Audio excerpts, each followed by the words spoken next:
مولانا صاحب بھی سکون کا ہی مظاہرہ کریں گے سر، لائک آلویز؟ یہ لائک آلویز مولانا صاحب ہمیشہ سکون کا مظاہرہ کرتے ہیں، بڑے صبر سے کام لیتے ہیں، اس میں تو کوئی ڈاؤٹ نہیں نا سینیٹر صاحب؟ جی آپ کہہ رہے ہیں صبر سے ویسے کام لینا چاہیے، یا یہ نہیں پتا کہ آپ پھر 27ویں ترمیم پہ وہ تعریف کر رہے ہیں یا تنقید کر رہے ہیں؟ نہیں سر، میں تعریف ہی کر رہا ہوں سر، تنقید نہیں کر رہا۔ چاہیے، شکریہ آپ کا تعریف کرنے کا، مگر مولانا صاحب جو ہے وہ ہم نے اس کو ریجیکٹ کر دیا ہے، اس 27th امینڈمنٹ کو، اور اس کے بعد جو ہے وہ مختلف صوبوں میں آگے پروگرام چیک کر رہے ہیں کہ پروگرام بنا کے اور کس صوبے میں کیا کرنا ہے، کس وقت پہ کرنا ہے، یہ معاملہ جو ہے ہم نے فکس کر دیا ہے۔ سر پہلے تو ہم دیکھتے تھے مولانا صاحب کو منانے کی بہت کوششیں کی جاتی تھی، کیا اس وقت بھی کی جا رہی ہیں؟ میرے علم میں نہیں ہے ایسی کسی کوشش کی، اس کے بعد جو ہے اپنا Is it not surprising to you, senator صاحب؟ مجھے یہ علم نہیں ہے کہ 27th امینڈمنٹ کے بعد مولانا سے کسی نے رابطہ کیا ہے یا نہیں کیا، مگر اس سے پہلے کا مجھے علم ہے کہ اس سے پہلے رابطے ہوئے ہیں جی سر، مگر اس میں رابطے میں جو ہے نا وہ اس بات پہ رابطہ نہیں تھا کہ اس پہ بیٹھ کے اس کو درست کیا جائے، بلکہ وہ رابطہ جو ہے ووٹ دینے کے لیے تھا۔ تو اس طرح سے ووٹ دینے کے لیے جس میں ہماری انپٹ شامل نہ ہو، مولانا صاحب تیار نہیں تھے۔ جی سر، انپٹ ہم دینا چاہتے تھے مگر وہ لینے کے لیے تیار نہیں تھے۔ بالکل ٹھیک سر۔ بیرسٹر صاحب، آپ سے سوال میرا یہ ہے کہ ایک طرف ہمارے محسن اختر کیانی صاحب کہہ رہے ہیں کہ جس ڈی سی کو سزا ملتی ہے اسے صدر میڈل پہناتا ہے، اور 27ویں ترمیم میں مولانا صاحب کا بھی اختلاف سامنے آ گیا ہے، آپ کی رائے اس کے اوپر بیرسٹر عامر حسن صاحب؟ دیکھیے میرے خیال سے جو فیصلے کرنے چاہیے، اب اگر جج اٹھ کے ایوان صدر پہ یا حکومت کے اوپر تنقید کرے گا، اگر وہ سمجھتے ہیں کہ کوئی ڈی سی غلط ہے تو اس کے خلاف فیصلہ کرے، یہ چیز کافی ہے۔ جج کا کام نہیں ہے اپنے ریمارکس پاس کرنا، جج کا کام ہے فیصلہ دینا۔ ہماری یہ جو کچھ ججز ہیں ان کی عادت ہو گئی ہے، بننا تو شاید سیاست چاہتے تھے لیکن ججز بن گئے ہیں اور اپنا یہ دونوں شوق پورے کر رہے ہیں، اور 2 in 1 ہے، اور زیادہ ان کے اوپر اثرات سیاست کے ہیں اور ویسے وہ جج بھی ہیں، اور پھر اسی کے تحت وہ اپنے خواہشات کو پورا کر رہے ہیں۔ یہ اب 27ویں ترمیم کے بعد 26ویں ترمیم کے بعد تھوڑا سا کنٹرول تو ان پہ آیا ہے، اب آپ کو چیف جسٹس وہ کام کرتے ہوئے نظر نہیں آتے۔ اب یہ چند ججز ہیں جن کے اندر کی سیاست ابھی کنٹرول نہیں ہو پا رہی ہے، تو اب یا تو انہیں گھر جانا پڑے گا یا جج بننا پڑے گا۔ اگر سیاستدان بننا ہے تو ریزائن کریں، آئیں سیاست کے میدان میں پولیٹیکل پارٹی بنا لیں، افتخار چودھری کی طرح یا بہت سے ججز کی طرح پولیٹیکل پارٹی جوائن کر لیں۔ اور سر اگر فیصلوں پہ عمل ہی نہ ہو تو جج بیچارہ کیا کرے؟ 2004 میں سپریم کورٹ نے بولا کہ اس جج کو فارغ کرو، اس کے خلاف کارروائی کرو، وہ تو کام کر رہا ہے، تو فیصلوں پہ عمل نہیں ہوتا تو بیچارے پھر ایسے ریمارکس دے کے اپنا دل بہلائیں گے نا سر؟ نہیں، جج فیصلے دے دینا، لاکھوں کیسز پینڈنگ ہے، ریمارکس نہ دیں۔ ریمارکس کے اندر آپ نے دیکھا ہوگا اب تو لائیو بیٹ ہیں، ججز زیادہ تر اپنی بات سنانے کے لیے بہت سا وقت ضائع کر دیتے ہیں۔ ججز کا کام ہوتا ہے بات سننا، اسی لیے 2 وکیل کھڑے ہوتے ہیں۔ یہ نہیں ہوتا کہ ایک سائڈ کا وکیل ہے اور ایک سائڈ پہ جج بیٹھا ہے، دونوں طرف کے وکیل ہیں، جج دونوں کا بات سننی ہے۔ اور short on time, sorry to interrupt sir, sorry to interrupt. Aamir Mughal sahab, اپنے فیصلے میں بول لے، جی بھر کے بول لے۔ عامر مغل صاحب، آپ کی رائے صورتحال پہ، آپ کی نظر میں یہ وہ ججز ہیں جن کا ضمیر اب تک زندہ ہے؟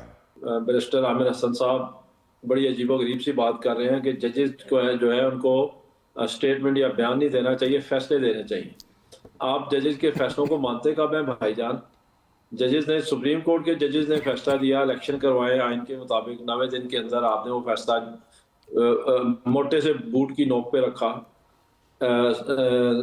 سپریم کورٹ کے لارجر بینچ نے فیصلہ دیا کہ ریزرو سیٹیں تحریک انصاف کی ہیں، اس کو دی جائے، آپ نے وہ اپنے جوتے کی نوک پہ رکھا۔ ناصر جاوید رانا کا فیصلہ، ناصر جاوید رانا کا فیصلہ 2004 کا، وہ 2000 ہے، وہ تلاشی توئی صاحب 2004 کا فیصلہ ہے۔ عمل تو نہیں ہوا نا سر، فیصلوں پہ عمل تو نہیں ہو رہا نا سر۔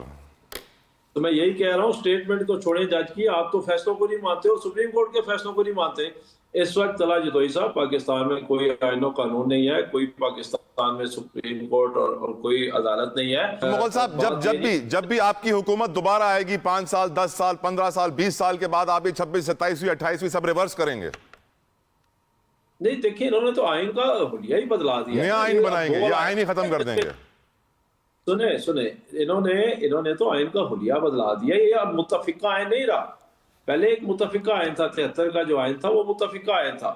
اب یہ متفقہ آئین نہیں رہا, اس پہ زور زبردستی سے جعلی مینڈیٹ سے بندوق کی نوک پہ ڈنڈے کے زور پہ اس میں 26ویں اور 27ویں ترمیم کی گئی ہے. اب یہ پاکستانی عوام کا نمائندہ کانسٹیٹیوشن نہیں ہے, اس میں عدالتیں جو ہیں ان کو کمپرومائز کر لیا گیا ہے, عدالتوں کو پتہ کر لیا گیا ہے. پرویز صاحب کی طرف جانا ہے مجھے, پرویز صاحب کی طرف جانا ہے. دردی سے نہیں بڑھ, وہ آپ سب کا جواب دینا چاہ رہے ہوں گے. پرویز صاحب کی طرف مجھے بڑھنے دیں اگر آپ کی اجازت ہو. عامر صاحب, پرویز صاحب وہ اب کہہ رہے ہیں عامر صاحب کہ اب یہ متفق کا آئین نہیں رہا ہے, اب دوسرا آئین آئے گا, شاید نیا آئین بنے گا 2035 یا 40 کا, اور آپ کی نظر میں عدالتوں کا حال کیوں فیصلوں پر عمل نہیں ہو رہا؟ مولانا فضل الرحمان صاحب کی مخالفت 27ویں آئینی ترمیم کی کتنا بڑا چیلنج ہے آپ کی حکومت کے لیے؟ سب سے پہلے تو یہ ہے کہ جب عامر صاحب کی اگر پارٹی کی حکومت آئے اور ان کے پاس 2/3 اکثریت ہو تو وہ بالکل آئین تبدیل کر سکتے ہیں. یہ ان کا رائٹ ہوگا, ان کا حق ہوگا. اس وقت کہ اپوزیشن شور بھی مچائے گی تو میرے خیال میں وہ شور مچانے کا حق بھی اپوزیشن کو دیا گیا ہے. جہاں تک ججوں کے بارے میں بات ہے نا, میرے خیال میں لوگوں کو بھول جاتا ہے نا, عامر بھائی کی جو میموری ہے نا وہ بڑی شارٹ ہے اور وہ سلیکٹڈ چیزوں کو یاد رکھتے ہیں اور باقی چیزیں ڈیلیٹ مار دیتے ہیں. ان کو شاید عمران خان صاحب کا وہ کھڑے ہو کر افتخار چودھری کو دھمکیاں لگانا بھول گیا. وہ بھی تو ایک جج ہی ہوا کرتے تھے نا. زیبا صاحب کے ساتھ کیا کرنا تھا عمران خان صاحب نے, شاید وہ بھی. نواز شریف نے بھی ثاقب نثار کو کم دھمکیاں نہیں دی ہیں سر.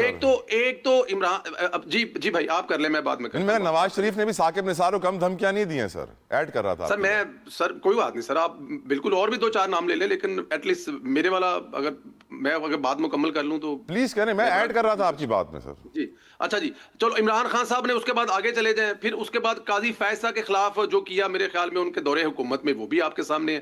پھر اس کے بعد صدیقی صاحب کے ساتھ خاص طور پر جو ہوا وہ کون کروایا کرتا تھا؟ عامر بھائی مغل بتائیں کہ عمران خان نے کیا تھا یا پھر عمران خان کے اوپر جو بیٹھے تھے جن کے بارے میں آج کل ان کو بڑی شکایات ہیں, جو اب وہ ابے والی سیٹ پر نہیں بیٹھے, وہ کروایا کرتے تھے, وہ بھی بتا دیں. یہ وقت کی بات ہے, آج وہ تمام کردار ان کو برے لگ رہے ہیں جو کسی وقت میں بڑے اچھے ہوا کرتے تھے.